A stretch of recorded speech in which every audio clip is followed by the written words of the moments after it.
attention to the destruction of the 3 World Trade Center towers in New York City on September 11th, 2001, and a whole lot more. This is 9/11 Free Fall. Hi everyone, I'm Andy Steele, and as always, I'm happy to be back for yet another show. Today I'll be talking about a lot of things, recent scandals, old scandals, and they are all related to the 9/11 Truth Movement. I'm going to be telling you how, and I'm going to be playing a highlight reel of this week in C-SPAN. Yes, folks, the 9/11 Truth Movement has been busy trying to get the word out to politicians and pundits alike about the fact that we were all lied to and continue to be lied to about what really destroyed the Twin Towers and Building 7 on September 11th.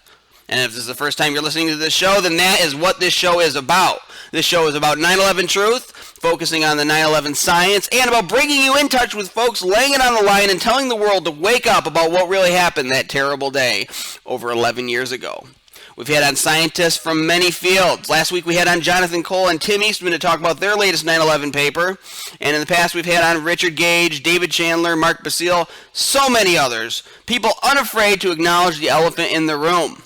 People who can't look away from obvious evidence of deception when the stakes are so high.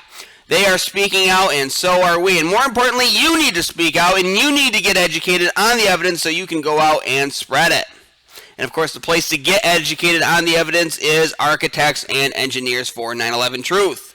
Since 2007, these great people in this organization have been a lantern in the darkness for those trying to find out the truth about that terrible day.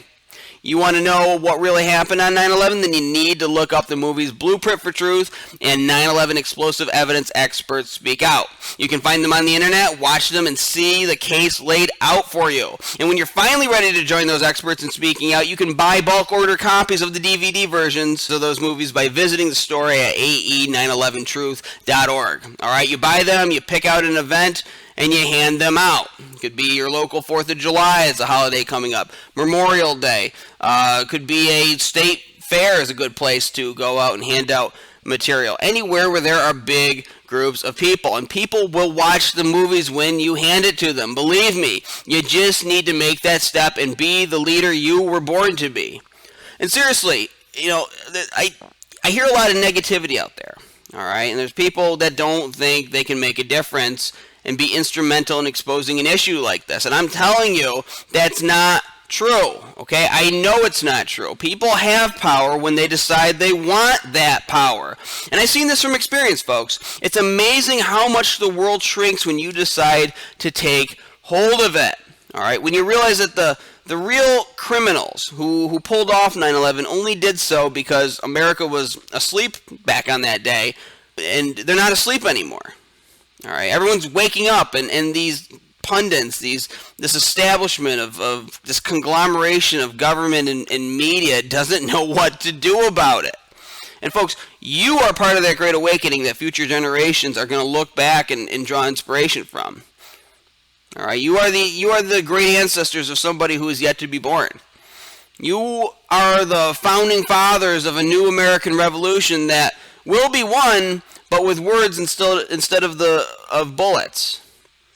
And I'm asking you, right now, look in the mirror, look at yourself, and ask yourself, are you afraid of your potential? Are you afraid of being an agent for real change in the world? Well, folks, don't be afraid, all right? The fact that you're strong is a good thing. You don't need to be afraid of it. You need to own it. And you need to own the destiny of your country by speaking out about the controlled demolition of the buildings. The whole nation is depending on you. And and you can say I'm being dramatic. I'm not being dramatic. I mean, think about the reality of this. Okay?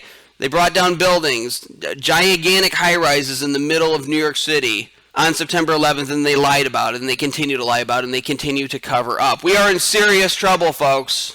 If that doesn't freak you out, then I don't know if you have a pulse.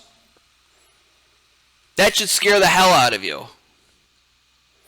And that should prompt you to take action. And I know a lot of people are. I know people listening right now want to take action. They want to speak out. They want to be the leaders they know they were born to be. And you can do that. And the way to do that is by speaking out about this evidence and spreading the word. All right? So, again, destiny is calling all of us to do the right thing. So go to ae911truth.org. Go there. You can volunteer by clicking the tab on the right-hand side of the screen and sign up. Somebody will be in touch with you. And you'll be seizing this country's destiny for the cause of truth, justice, and doing what's right. All right. We have some 9/11 related news, of course, this week. And there's no guests today. Like I said, we're going to be going over a number of things. I'm going to be playing some clips, and I'm going to be speaking about several topics. We did have a guest scheduled this week. Unfortunately, this person could not make it at the last minute, but that's all right, again, because there's so much going on, and I kind of consider this broadcast, I consider this show to be sort of a record of the 9/11 truth movement. It's a call to action, but it's also a documentation. And I said it in the past before, I'm going to say it again. I don't want future generations looking back at this time in history and saying, why didn't the people of America do something? If there was so much evidence, why didn't people speak out? I want it on record that people were speaking out, that not everybody just laid down or stuck their head in the sand and let this government get away with the crime of the century. It's an important thing. And we're writing the rule book for how to fight a battle like this. Again, I've said it many times, I don't think that anybody in history has ever faced a situation quite like this one. There's been very similar situations, and there's a lot of parallels that could be drawn between the Holocaust and what we're facing right now. All right, I've got an article from the UK Daily Mail about a person named Jan Karski who tried to warn about that the Holocaust was taking place, and people didn't believe him. All right, it was the conspiracy theory of that time. And he ended up being right. I mean, we are right as well. But it's going to take time for people to finally acknowledge that.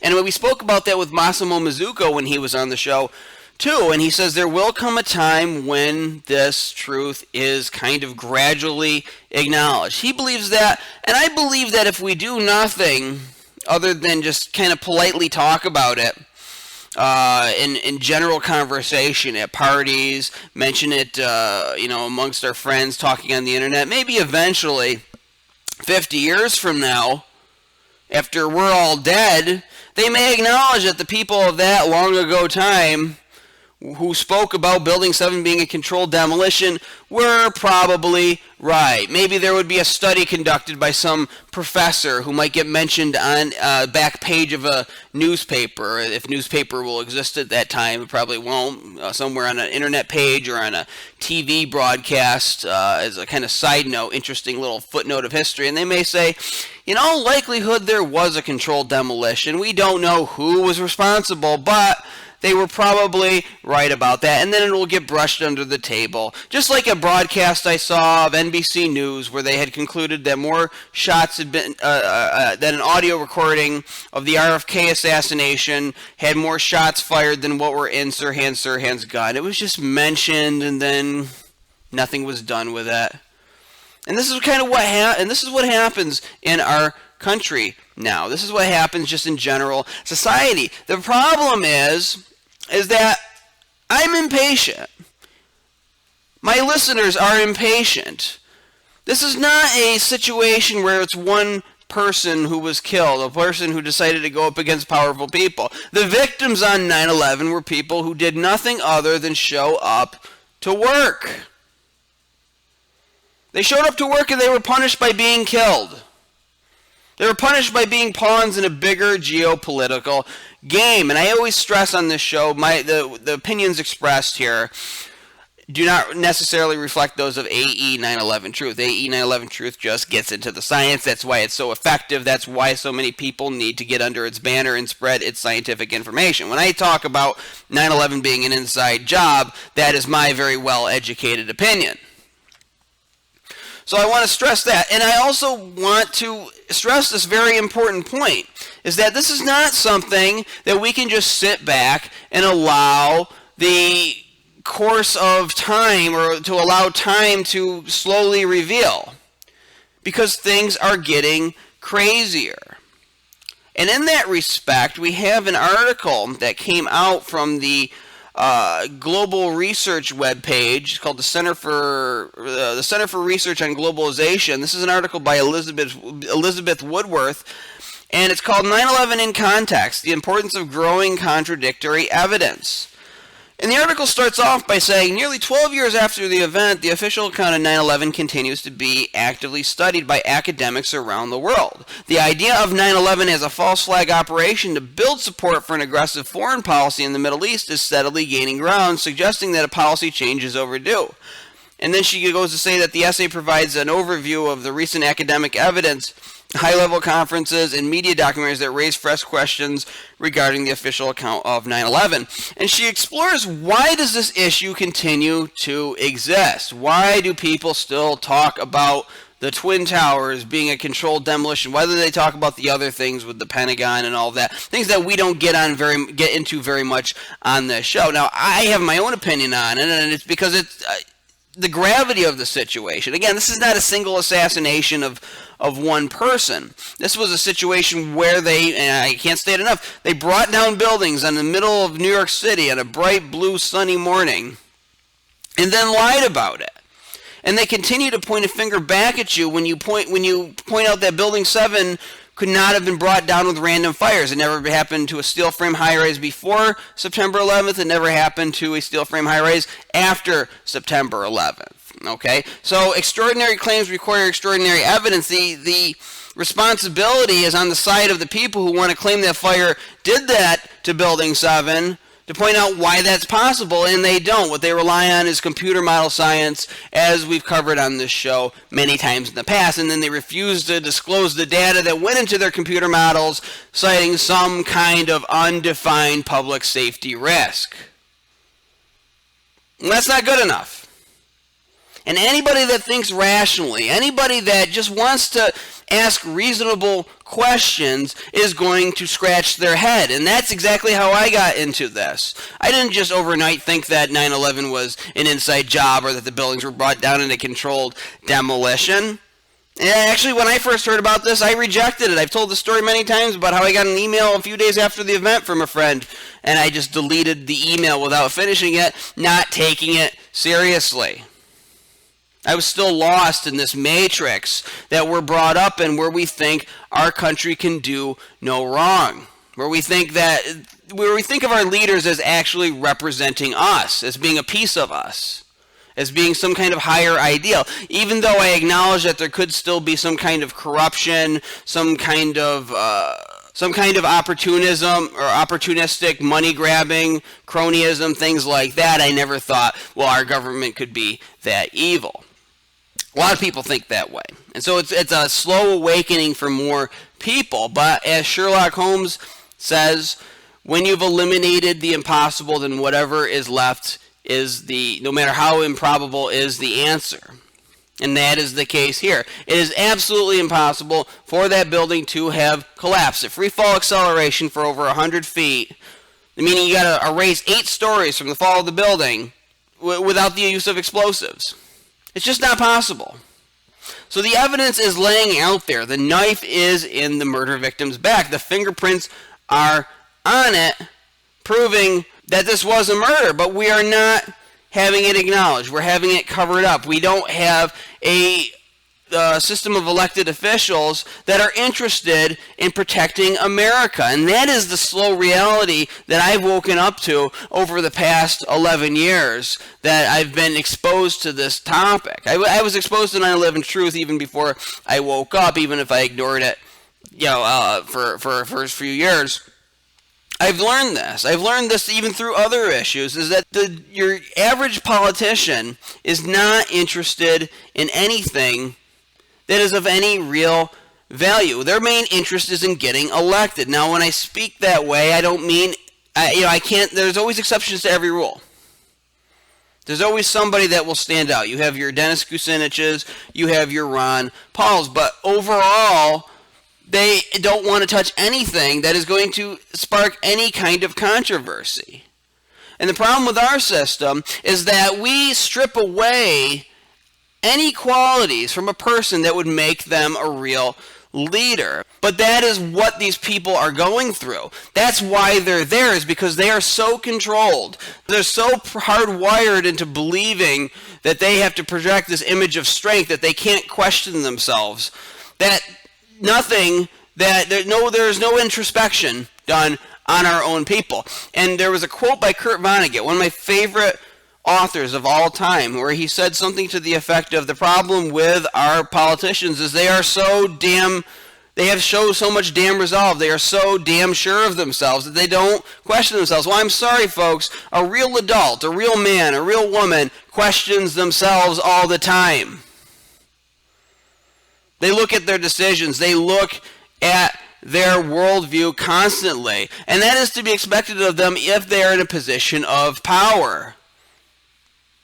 And even though the positions of president, of congressman, senator, even though these positions on the surface hold great power, what the political system has done is managed to neuter anybody that gets into those seats. And again, there's exceptions to every rule, obviously, and I've mentioned them before. But overall, this is the situation, and this is what has prevented anybody from getting any real kind of change done other than for the worse. Because there's also big money interests that control these people, that pull the strings. And that is the situation we are facing right now. Now, that doesn't mean we need to give up, because I think the American people have a lot more power than they realize. And I said this before, because the fact is, you have nothing to lose. Yeah, I've heard people say, they can start watching me, they can start tapping my phone, all these things. Chances are they won't. Okay, because there are so many people questioning right now. Gone are the days where you have one lone crusader out there kicking up a big fuss and rabble-rousing, and they can be gotten rid of or whatever. People are waking up because of things like the internet, greater communication. So the questions are coming from all over, from all corners of America, as you're going to hear in this broadcast today. Okay, so because of that, you really have nothing to lose, other than the perception of people who are still lost in the matrix, the people who like to cling to arrogant dismissal of the evidence, even though they really have no clue of anything about 9/11. But what do you care what they have to say anyway? All right, once you shake that off, you actually have more strength than somebody like a George Bush or just a congressman or senator that you speak to, because they have to worry about how they come across. You don't have to. All right, you don't have to worry about the funny looks. As long as you're truthful, as long as you stick to the evidence and stick to facts that they can't refute, you have the moral victory. You are on the winning end. So they are actually more afraid of you than you are of them. All right, and we're gonna show that here in this episode today. Now, so we're gonna go through some of these clips. Now, the first clip that I'm gonna play was done by myself. Now, the person that I called was Philip Mudd. He is a former Deputy Director of National Security at the FBI and former Deputy Director of Counterterrorism Center, CIA, and there's a whole video up at 911 Freefall I made of this telephone encounter, and it begins by bullet pointing Mr. Mudd's long resume. And this guy is totally immersed in the intelligence field, and he was involved in setting up the new Afghan government after 9/11. So he should know basic facts about 9/11, and he should know something about Building 7, including the fact that it wasn't hit by an airplane, but it doesn't seem that he does. Now, I'm going to play his reaction to him being asked pretty much the same question that I asked John McCain. So we are going to play that right now. Andy is next. Vernon, New York. Good morning. Hi, thank you. Sure. National Institute of Standards and Technology acknowledged that the World Trade Center Building 7 fell at free-fall acceleration for over 100 feet on 9/11, which means it was meeting no resistance for 8 stories. So sparing me a diatribe about conspiracy theories, can you please give me a straight answer on how you think that's scientifically possible without the use of explosives? Look, I think we should pass on this question. If you want to tell me that there's something going on beyond 2 planes going into the buildings, I never saw anything that suggested it. That was the most investigated event probably in FBI investigative history. So I've heard this comment that, you'd need explosives inside the buildings to bring them down. I just, I don't want to spend time on this question. I don't think it's valid. Thank you, and I agree. We've had that question posed many times before. Hopefully that will be the end of it. Robert is next. We take them all here. Bring them on. No, we're happy to take the questions. That's been coming up for the last 10 or 12 years. Yeah, and fine. Well, you've been hearing the conspiracy theories on this for many years as well, and sometimes you have to scratch your head. Well, I'll go down to the coffee shop on Cooper Street here in Memphis afterward, and hopefully nobody will notice I was on the show, so I can have a cup of coffee and forget about the conspiracies. So, okay, notice the strange talk at the end where Philip talks about going to a coffee shop and whatever. I'm not going to react to that, but you got a lot of things going on here. First of all, he says, if there's anything besides 2 planes going into the buildings, well, yeah, because Building 7 wasn't hit by an airplane. And just because he says he himself never saw anything doesn't mean that it doesn't exist. And this goes to show you the arrogance of many people who are in positions of power. Okay? Again, I list a fact to him. Over 100 feet of free fall, meeting no resistance. Now, maybe his brain wasn't fast enough to process it at that time, but that is a fact. And I asked him to spare me the diatribe about conspiracy theories, and this is because that's a typical way of trying to deflect any kind of reasonable inquiry into major events. Okay, is just to label them as a conspiracy theorist, and I'm pretty sure that this audience knows that already, but it needs to be stated. And I believe that a time will come in America when smelling gas and wanting to call the gas company to make sure you don't have a gas leak will be considered as a conspiracy theory. All right, asking questions about anything. You can. I mean, the official government story in itself is a conspiracy theory. Now, they believe it was a conspiracy of Arab hijackers.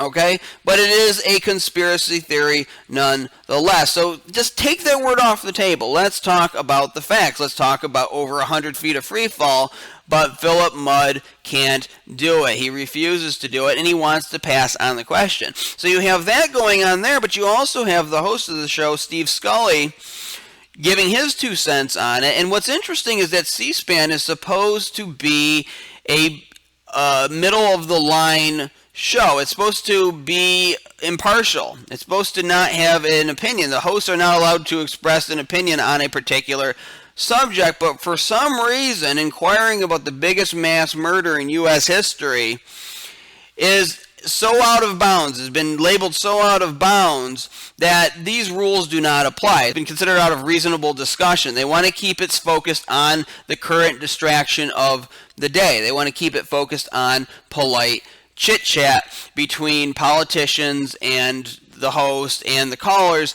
and they only want to give you a few seconds to get your question in.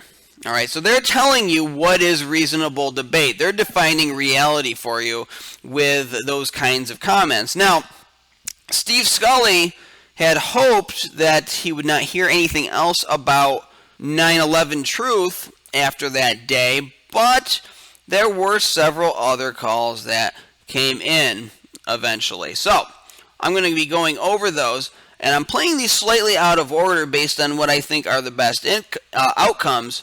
So this next one was on May the 17th. The congressman being questioned is Charles Bootsani. He's a Republican from Louisiana, and he was there to talk about all the scandals with the IRS, and the host, Pedro, was not prepared to let any 9/11 truth interfere with his polite chit-chat session. And, again, he's on there to talk about the IRS scandal, but it's all related. Government corruption goes right to the center, which was on September 11th. That was the biggest example of government corruption you can find, where 3,000 people are murdered and what really killed them gets covered up. So it's not out of line to ask them this question. Nearly 3,000 people died on that day. Now, when the caller calls, he gets most of the question out, but he is cut off. And the congressman, of course, doesn't comment afterwards.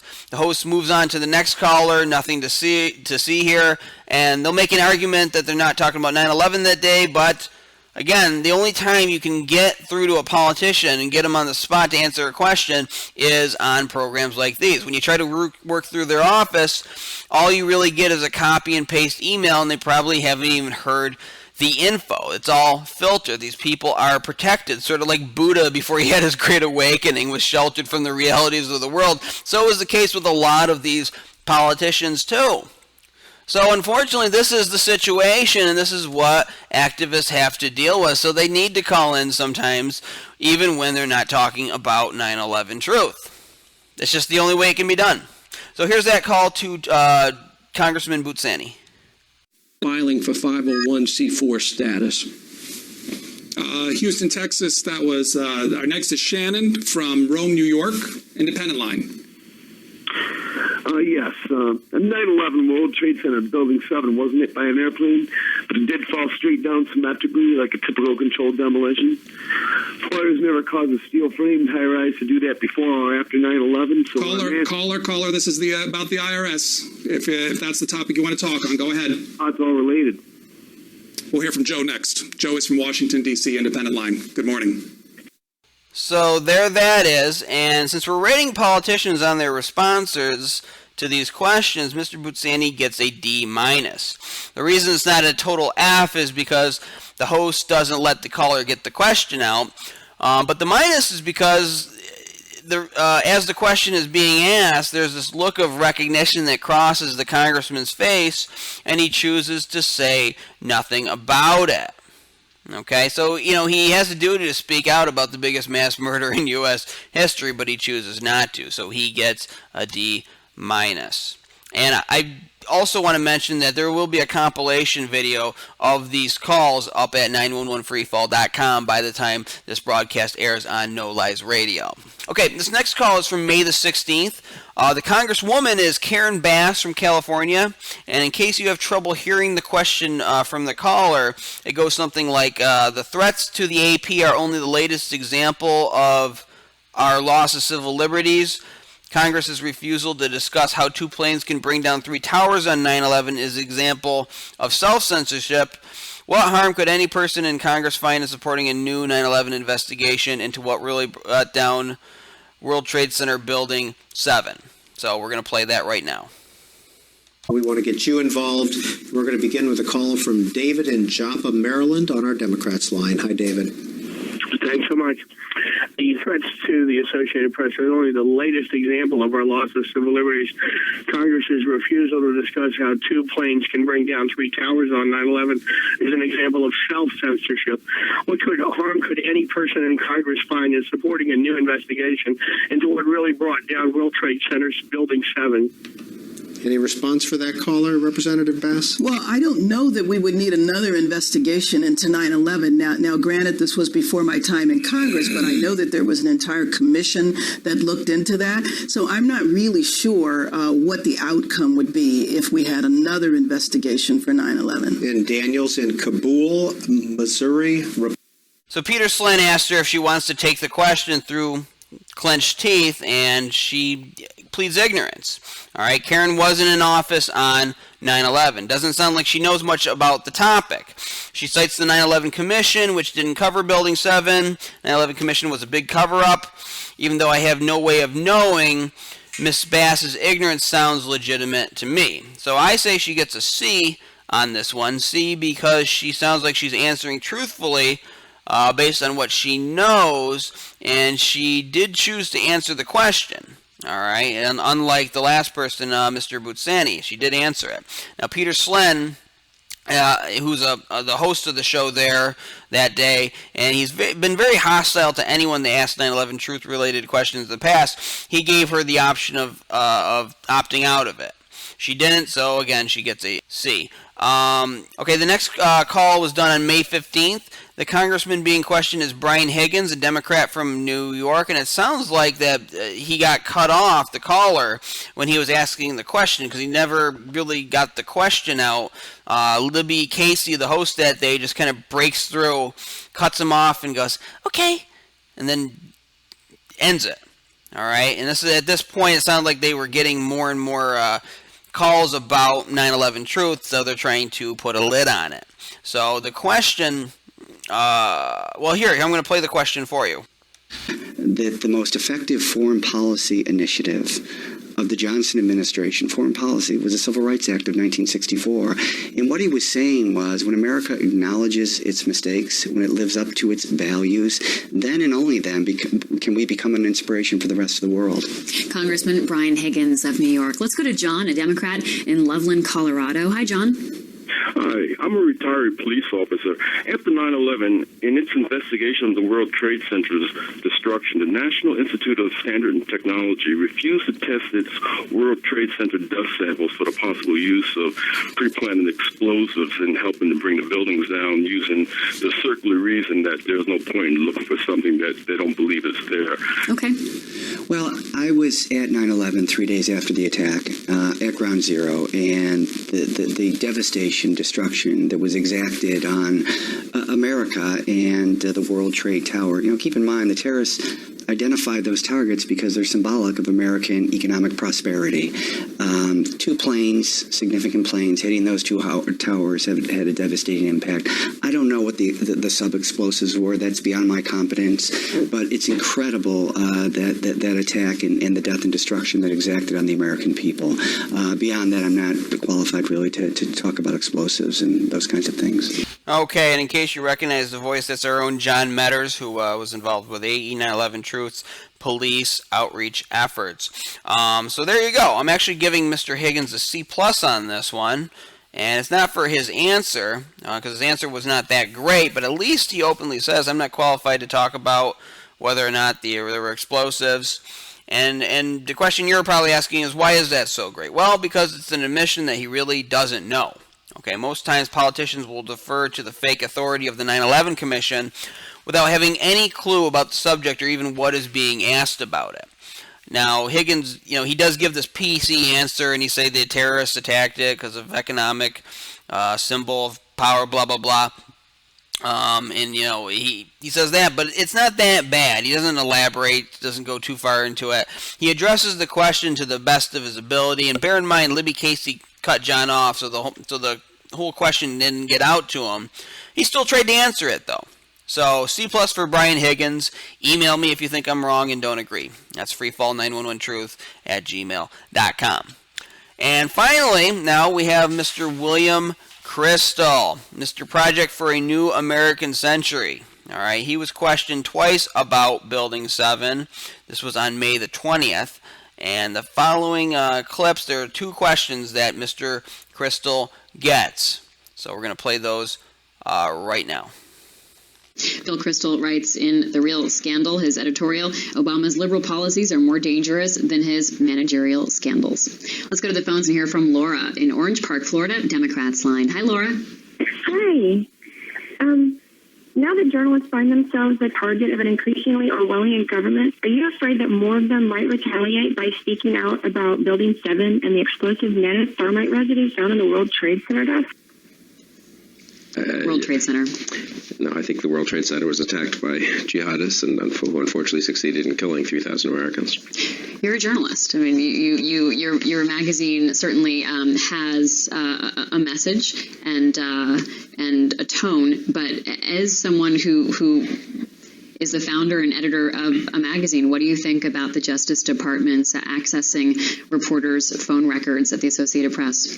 Well, let me tie that into the IRS story in this one way. One of the many offensive things about the IRS story is they seem to have targeted sort of somewhat helpless, very small, bottom-up groups to really go after, and some individual businessmen out there. They didn't come after Karl Rove and American Crossroads. We've had no problem that I know of at the Weekly Standard. They don't actually attack those who might be able to fight back. And that's a particularly creepy aspect of the IRS scandal. And again, it has nothing to do with the president personally, but this is why conservatives do not like big government. It's why we are worried about expansions of the size of government and the discretion of government. And I think that broader theme is one that conservatives and Republicans, at least, should certainly use the IRS scandal to advance.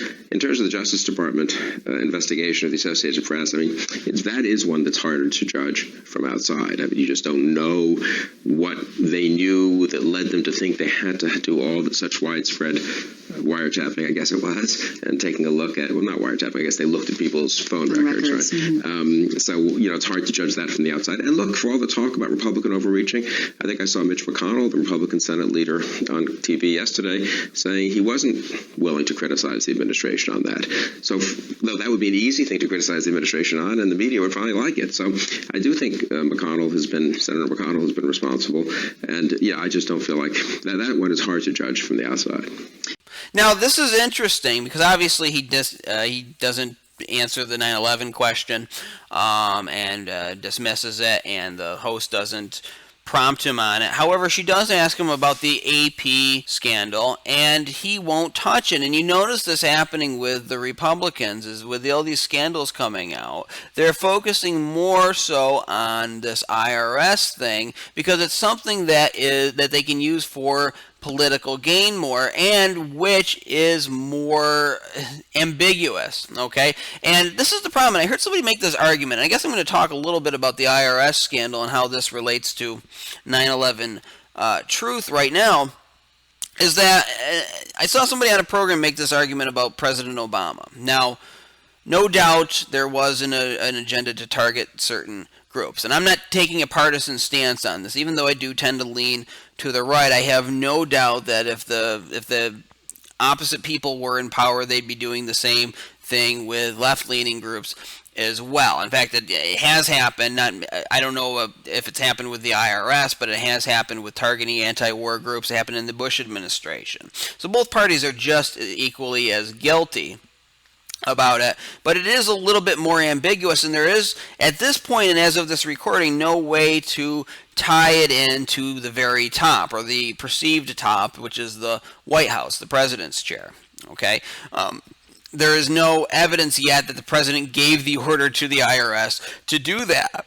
And I heard somebody make this argument, is that the president doesn't need to because the system itself acts for him. It gives him plausible deniability in a scandal like this. He doesn't have to give the order. There are people working behind the scenes within agencies giving the orders. Those people can be fired, moved around, punished, whatever, but it doesn't ever touch the president's office. Well, so goes the same thing for 9/11. Now, I believe that when Bush was told about the attacks that day, now he may have had some foreknowledge of it, but I don't think he was the centerpiece of orchestrating this. So again, it's more plausible deniability because the president doesn't really have power. The president doesn't really have the power to orchestrate something like that. He's really just a puppet reading a script, filling a role, pretending that he's the man in charge when really he is not. All right, again, anything that about him that it resembles a leader was stripped away long before he got into that chair. Also, too, I also wanted to stress is that, he won't touch the phone scandal with the AP because that is something that goes into the surveillance state, the post-9/11 world. That benefits both parties of the political spectrum. Okay? Both, if they ever want a Republican president in office, they want the ability to do that themselves. Okay, now our next call, our next question came to Bill Kristol not much longer after that. We're going to play that right now, too. Our guest is Bill Kristol, founder and editor of the Weekly Standard. His past experience includes leading the Project for the Republican Future. He also served as chief of staff for Vice President Dan Quayle and was part of the Reagan administration, chief of staff for the Education Secretary. He's also been a professor at the University of Pennsylvania and Harvard's Kennedy School of Government. Let's go to John in Livingston, New Jersey, who's a Republican. Hi, John.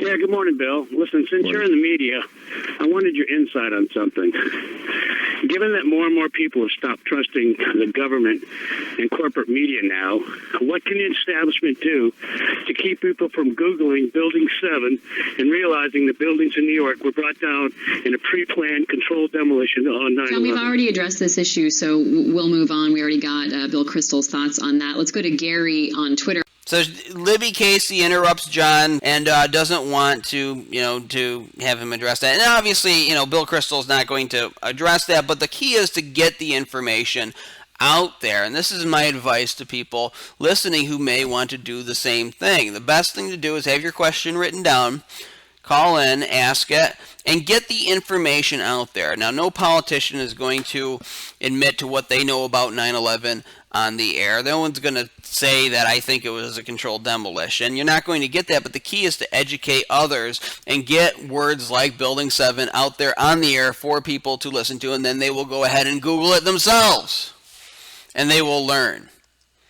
So that is the key. And don't let the host bully you. Don't let them use this peer pressure. They think that the same garbage that works on them is going to work on you, but you know differently. Okay? Don't let them tell you that it's off topic. Don't let them try to tell you to move on to the next topic. There is no other topic more important. Okay? Nearly 3,000 Americans died that day. There is no other issue besides 9/11 truth. Now, I wanted to kind of segue in my original plans for this broadcast into this great speech that was given by the rapper KRS-One, a prominent artist that has been out there talking about the truth of 9/11 since for a very long time, it seems like. Now, this was a speech that he had given back in 2008 at the event hosted by We Are Change called Now or Never. It was included demonstrations at Ground Zero,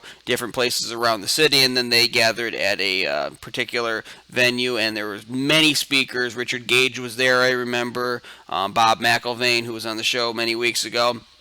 And KRS-One came up and spoke, and he is a great speaker, great orator. I'd love to try to get him on the show. I would just turn over the microphone and let him speak. It would be an honor just to do that. We're going to play that right now, too. What they don't have, what the CIA, the FBI, NSA, Pentagon, Mobil, Exxon, and everybody else, what they don't have is cooperation. This is the Achilles heel. Take it right there. Every one of these companies are in a turmoil. They operate in chaos. They can't stand order. They preach it. But if you look at any Department of Defense, CIA, FBI, any of that, military, Pentagon, all of them are yelling and screaming and arguing, backstabbing and cutting each other's throat in those organizations. What keeps those organizations together is money. You are paid to do a service, that's it. That's all I want from you. I don't need your loyalty here. I don't need your trust here. I just need you to do what I tell you to do for this amount of money. Now that human being and that organization is extremely weak when compared to two people who want to fight because they want to fight.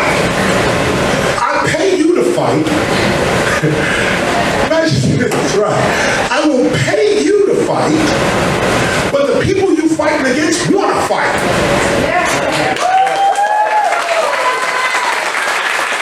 Who's gonna do it? You can't pay for my involvement in a revolution. You can't pay for that. So what is it that this movement needs right now? Cooperation. We have to cooperate with one another. That may sound simple. Let me give you some more of the details of it. Cooperation. Cooperation. We can't be yelling at each other and getting angry with each other. There has to be love in the room. For this to work, each and every member of this particular movement has got to move in love. Even if somebody's pissing you off on the side, you cannot give up the movement for their attitude. You cannot destroy the internal structure of what's being built here because you don't like somebody. Even if somebody backstabs you in the movement, let the backstab end with you. Don't let it go on. Let it end with you. These are the things that keep movement it's together. Trust. Trust. Trust. No corporate structure on earth has this. None. This is how hip-hop survived and made its way through. We stopped accepting the validation of the mainstream and we validated ourselves. That's what this movement has to do. We have to avoid infighting. We have to avoid backstabbing. And that's a problem that the opposition has too, because people are out for their own agenda within the other side. They are constantly subject and victims to internal politics, to internal fighting. Now, I'm not going to say that doesn't happen within the 9/11 Truth movement either, and indeed there are fights that people have amongst each other. But the important thing is that the movement has to come ahead of any personal problems, and that is what KRS-One implores people to do, is put the movement ahead of personal gripes that you may have with other folks that you know. And I know that can be hard. I mean, because, you know, we get this image. Like, let's look at the Founding Fathers, for instance, from back in 1776. Now, we get this image that these people were all in lockstep with each other, that they were, you know, all pretty much just got along, this kind of cartoon version of history, and that they were just on the same side right from the beginning to the end. But no, there was infighting, but they put that aside for a bigger picture, a bigger agenda. And that's what we have to do in this movement too. All right. The problem with a movement like this, I mean, it's a good thing, but it's also a problem, is that it attracts people from all sorts of places. All right, from all sorts of different walks of life, different ways of thinking, and they may be counter to each other. You may be attracting people who are diehard libertarians, and then other people who are diehard socialists, all right, who are awakened by the fact that the science proves that the Twin Towers in Building 7 were brought down in a controlled demolition. They want to expose the truth because at their very core is this reality, this truth that you cannot let something like that go. All right, that people died that day and that those victims deserve justice. So they're brought together by that, but that doesn't mean there aren't other differences that still exist. Now, given the seriousness of this issue, this 9/11 truth reality, people have to put aside those things. But it goes beyond the politics, because there's other people, too, who don't even get into politics. They're only in this because they realize that this is a major thing. This is, I mean, you know, again, people died. So they're in it because they want justice, too. But personalities will clash as well. And I understand that, but it's important that you have to put that behind you, that you have to try to find some kind of common ground, or at least be able to work with somebody the way that your own job requires you to work with people as well. All right, you go to work, there may be some people that you don't like at work, but you don't quit because you have to earn your paycheck. You have to be able to live your life, so you deal with it. You put it past yourself. Well, the same thing goes with the movement, okay? Sometimes when you're involved in changing the world, you sometimes have to work with people you don't like. You have to do things and deal with people that maybe you would not be hanging out with otherwise. Had this event not happened, had you not been involved in trying to expose it. That's just the reality of life. But the reward is solidarity, and it is the eventual toppling of this machine that keeps this lie protected. And this seems like obvious stuff I'm saying. This seems like social studies 101, but I think it needs to be restated because I do see divisiveness. I do see people going their own path. And when I say going your own path, I'm not saying that people have to think completely in lockstep with each other, or that it's some kind of cult thinking or anything. No, people need to think for themselves, but you see people dismissing each other. You see people finding reasons not to work with each other, and that is dangerous. I remember listening to someone talk about the inside of the Ron Paul campaign. Ron Paul was a very big anti-big government advocate. And there was a lot of things that Ron Paul supporters had in common with 9/11 Truth supporters, and a lot of 9/11 Truth people who got behind Ron Paul, even though he did not necessarily support a new investigation into 9/11. And you heard this sentiment within that campaign that we have to distance ourselves from these 9/11 truth people, all right? And now a lot of that was fueled by the quote-unquote mainstream media that was trying to use that faction of Ron Paul's support against him. And that's what we have to deal with too. And we covered this on our previous broadcast when we talk about the mainstream media many months back, when we played those clips of Glenn Beck putting politicians on the spot, asking them to disavow their 9/11 truth supporters, asking them, are you a truther? Do you have any questions whatsoever, or are you pledging allegiance to the official story like we want you to? Now I'm summarizing what he said. He obviously did it in different words, but you can listen to that broadcast yourself and hear the examples, because they want to isolate us. They want us separate. They want us divided and conquered. Okay? So there has to be some kind of cohesiveness. And again, it's not about thinking the same. It's not about abandoning your own common sense and not thinking for yourself. You absolutely have to think for yourself. But when you reach your own realizations, when you look at the facts and the scientific evidence of 9/11 and the fact that the Twin Towers and Building 7 were brought down in a controlled demolition, then you have to overcome some of your personal dislikes and discomforts in dealing with certain segments of the population and find some kind of common ground with which you can work together. It's important to do that.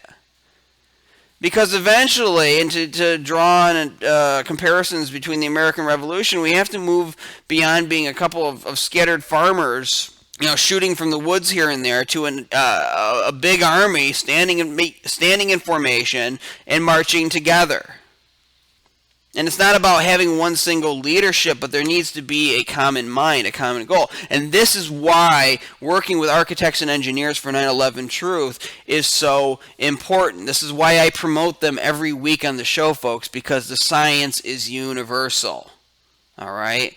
Newton's third law applies regardless of whether or not you're a liberal or you are a conservative. It applies regardless of whether or not you like to, you're a quiet person or a loud person. Regardless of whether you're a man or a woman, no matter what, white or black, it still applies.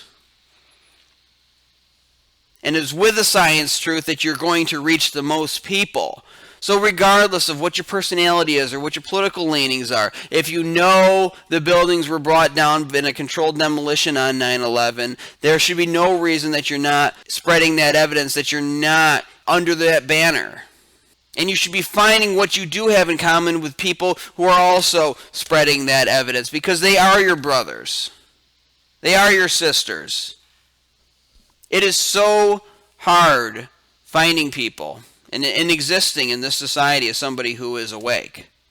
There's that movie that came out with Rowdy Roddy Piper. It was called They Live, I believe it's called. And obviously, it's a movie about aliens taking over the earth, but there is a metaphor in all of that, because in that movie, when he puts on these special sunglasses, he looks around and he sees all the billboards say things like surrender, and the magazines say hate yourself, things like that. The money says this is your God. And when he looks at the people, he sees that 1/3 of them are these alien creatures. Now, I'm not saying that there's alien creatures or anything like that. Again, this is a metaphorical movie. However, that is what being awake is like for many people. Okay, I've gotten to the point where I can try to turn it off and watch a movie, but when I see the propaganda being laid out, not just with 9/11 Truth, but other things I'm awake to, I mentally turn off the program. I see it for what it is. When other people don't see it for what it is, when they remain asleep, when they go on giggling at their cell phones and at the television set, it is an isolating feeling. So we do not need to be looking for more reasons to turn away from each other. Because it is sort of like being picked. It's sort of like being special, I guess. And finding others like you. It's like being a different kind of species. Except that we are the most human species. We are the most awakened. We are the people who cannot just look away from something that is bad because it upsets us. And it's a good thing. But we do need to look for what unites us above what separates us, because we will not survive as a movement if we don't. And we have no choice but to survive as a movement, folks. We have no choice but to survive as a movement. Because things are getting crazier and crazier, and more people are waking up. And that's why it's important to insert the 9/11 truth message into discussion of all the other topics, whether it be the IRS, whether it be the surveillance state, whether it be the surveillance of the AP reporters, because it all boils down to that. It all boils down to the fact that 2 planes cannot knock down 3 buildings. It all boils down to the fact that we were lied to. We continue to be lied to, but the biggest lie happened over 11 years ago. And when people are noticing the surveillance state, and they're noticing the government corruption and the government cracking down on political enemies, they're going to think of 9/11. They're going to hear 9/11 mentioned, and their brain will automatically go back to there. So you need to insert it in every conversation. 9/11 is as relevant today as it was 11 years ago, if not more so. Because we are in the post-9/11 world, but we cannot let the post-9/11 world swallow us. We cannot let the darkness overcome our national soul. The only way that we can move forward into this next century, into the destiny of America with a clear conscience, is by exposing this fact, by making people face it. And when Congressman Higgins was talking on that C-SPAN clip, I actually played something in the very beginning that he was speaking of. Now, he attributed this to Johnson, and people can argue about whether Johnson was a good president or not. I'm not getting into that stuff. But the sentiment makes sense, is that America can only be a strong leader in the world when it acknowledges its own mistakes, when it acknowledges its own evils. And I said before, to be a man, to be an adult, to be awakened, an enlightened person, you have to constantly practice introspection. You need to question yourself. You need to question your positions and where you've been and where you are going. We need to do that as a nation.